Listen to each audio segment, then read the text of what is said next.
What's up, kids? I'm Katie Nolan with your top headlines for Thursday, January 19th. Rob Lowe stars in a film as a football analyst. And hey, that's not true, but if Mark Wahlberg thinks his movies are real life, then anything goes, right? All that and more, things that are actually news, right here in your Guyism Speed Round. Actor Rob Lowe, who you may remember from such roles as that guy in Wayne's World and number 2 in Austin Powers, tweeted that according to his people, Peyton Manning is retiring. I actually called his people to confirm, and they said, because he doesn't have people. Because he's Rob Lowe. A man was awarded $7.5 million after a tragic motorcycle accident left him with a penis that was 1.5 inches shorter. Now, I'm no expert at penis having, but I don't think I would go through with this lawsuit. Because if you're upset about this much, that's probably a significant portion of what you were originally working with. 40 people have been arrested, including a pro golfer, professors, and college students, as part of a child sex sting known as Operation Red Cheeks. Wait, Operation Red Cheeks? As in, you've been a bad little girl and now I'm gonna spank you?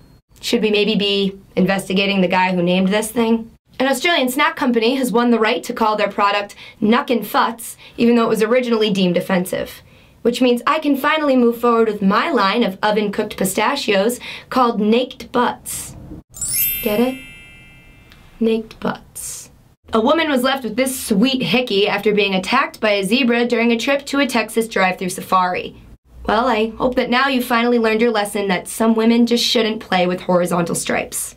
I found this story on this video, and I realized what the speed rounds are missing. A blouse that makes my nipples look like they're constantly erect. Duh. It turns out that going to sleep right after something traumatic can actually preserve the painful memories and make you feel worse. But no, I swear, that's not why I'm leaving. You were wonderful in bed. I think I left my straightener on. I'll call you. In a recent interview with Men's Journal, Mark Wahlberg revealed that he was supposed to be on one of the planes that crashed into the World Trade Center on 9/11, and if he was, he would have prevented the tragedy from happening. Really, Mark? How do you expect me to believe that when you couldn't even stop the happening from happening? I have to admit that I stole that joke from fellow Guyism contributor Max Miller. You know when you read something and then you go to create something about it, and because you've read that, it's stuck in your head? No, okay, fine. I'm a thief. David Letterman has fired his longtime comedy booker after making the sexist statement that female comedians aren't authentic. Yeah, after that last joke, I really have no ground to stand on here. Forbes magazine has announced a list of the happiest cities to work in the United States. And Worcester, Massachusetts came in second. It's nice that a legit business magazine has finally recognized dealing drugs as work. Watching people react to the Wikipedia blackout yesterday was highly entertaining, but also embarrassing. Like all of these teachers saying that they couldn't write their lesson plans without it. That's funny. I couldn't write my papers without it, because you said it wasn't a legitimate source of information. Remember that? The captain of that cruise ship that crashed last week says he only abandoned ship because he fell into a lifeboat. See? He's not a bad guy. I can relate, bro. One time I tripped and fell on some guy's penis, and my boyfriend called me a cheater. Apparently, teenage girls are giving more blowjobs than ever before, and new research shows that they've started to look at it like homework.